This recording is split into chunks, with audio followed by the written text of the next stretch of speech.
Alrighty. Let's start with the David Pakman video.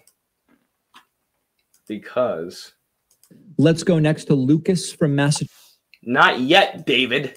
Let's go next to Lucas. David! Because this video is ridiculous. This is not David Pakman's original Ukraine video, which is about 10 minutes, which we'll also talk about. This is just one he posted like a day ago. It's 1 minute and 30 seconds. Somebody is calling into his show.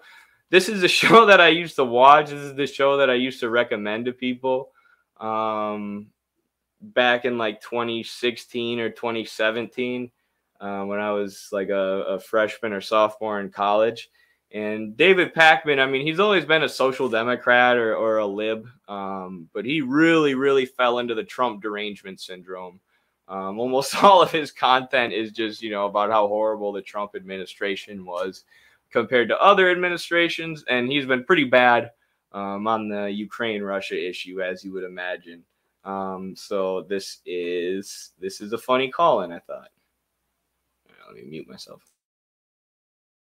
From Massachusetts. Lucas, welcome to the show. What's on your mind today? Hey, David. Hi. I'm ecstatic right now because I didn't get to ask my question last week, but here's my question. Please. So a lot of people are optimistic about the war in Ukraine because of Ukrainians' advances. I'm not, and here's why. Okay. I worry that if the GOP takes back Congress, they will block Ukraine funding and side with Putin. What do you think? I think they almost certainly will. Now, just as a heads up, you've got Discord notifications blinging in the background, and that is a faux pas during the phone call. Okay. So if you can get those turned off, that would be really great. I think he always seems so passive aggressive to me. Side note. You actually have Discord notifications? That's a serious disruption to my thinking. Could you turn those off? Maybe I'm nitpicking, but am I right? Tell me if I'm right in the chat. I think you are absolutely correct. And when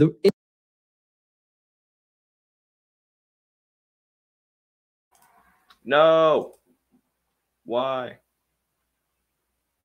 If Republicans get the opportunity to stop the funding to Ukraine, they will do it under the guise of, we have to take care of America first. That's what they're saying. And of course, many people will look at it and say, this is another way that you're playing soft with Putin. And they'll say, it's not about playing soft with Putin. It's about, we need to deal with crime and immigration and all these different things. And of course, we can walk and chew gum at the same time. But yeah, they will try to at least cut funding to Ukraine. And that's the type of explanation that they'll give.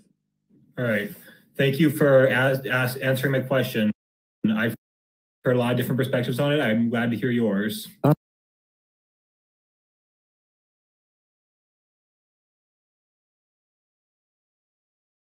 Oops, had myself muted. So I saw some shows that I like, actually, covering this recent piece from the Washington Post, the Jeff Bezos-owned Washington Post, where they were fear-mongering, saying if Republicans win the next election, they might cut funding to Ukraine. They might send less weapons and arms to Ukraine. They were saying this was a bad thing, which people were saying, socialists and anti-imperialists were saying it's kind of crazy, you know, that the Republican Party is now more anti-war than the Democrats. The Democrats are saying, don't let those Republicans in power. You know, they might end war funding. They might cut war funding. They might not want to wage an endless proxy war against Russia, and they might look for a peace agreement. And the Democrats are mad at this. They're siding with the military-industrial complex. They're saying that these Democrats won't protect the profits of the military-industrial complex. And, you know, this was the first content that I had seen from David Pakman about the conflict in Ukraine. And I was like, wow, he's really parroting that Washington Post narrative that this is bad. This is a bad thing that Republicans might take power, and stops funneling, you know, it's well over $40 billion now that the U.S. has funneled to Ukraine in weapons funding. As inflation is skyrocketing, as people can't afford baby formula, our infrastructure is crumbling. There are a lot of places in the U.S. that don't have clean water. or even close to it. And we're prioritizing sending a bunch of weapons to wage a proxy war against Russia and Vladimir Putin. So then I thought, maybe there's a chance that David Pakman was, making the same point that some other shows that I actually like were making earlier, and saying, isn't it crazy that the Republicans are more anti-war than the Democrats at this point? But that's not what he was saying. I went back and looked at his earlier Ukraine coverage, and he's called skeptics of the U.S. narrative in Ukraine the alt-left, which he distinguishes from tankies, who are equally bad. But the alt-left includes people like Matt Taibbi and Tulsi Gabbard, who are apparently pro-Putin, for being skeptical about NATO's actions and U.S. interests in Ukraine and the interests of the military-industrial complex. But David has no such skepticisms. He's just worried that those big bad Republicans might not serve the military-industrial complex hard enough. And I guess this shouldn't be surprising, because David has also, for a so-called leftist or social democrat or whatever he calls himself, he's been a pretty big supporter of Israel, calling it a conflict rather than an occupation, or an apartheid as the UN calls it. Pretty much, refusing to denounce Israel at every turn. And now we have the military-industrial complex and Ukrainian President Zelensky saying that they want to turn Ukraine into a big Israel. Here's the roadmap. This is from the Atlantic Council, which is basically just a think tank or a mouthpiece for the military-industrial complex, made up of a bunch of weapons contractors and various corporate interests who heard Zelensky say that he wants Ukraine to be a big Israel. And they liked that plan so much, those weapons contractors, that they decided to build a map, a little blueprint. Here's how we can turn Ukraine into a big Israel.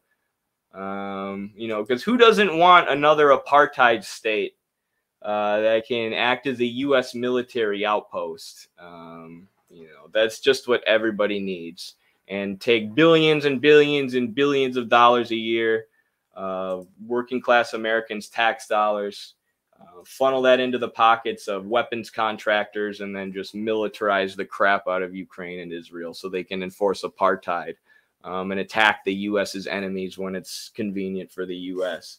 What a better use of our money and resources. Oh, it's insane.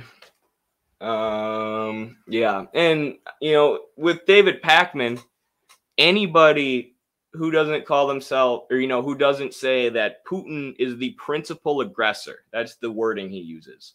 The people who say that Putin, or who won't say Putin is the principal aggressor, are tankies or the alt-left, which is simply just not the case, especially when you use that wording, right?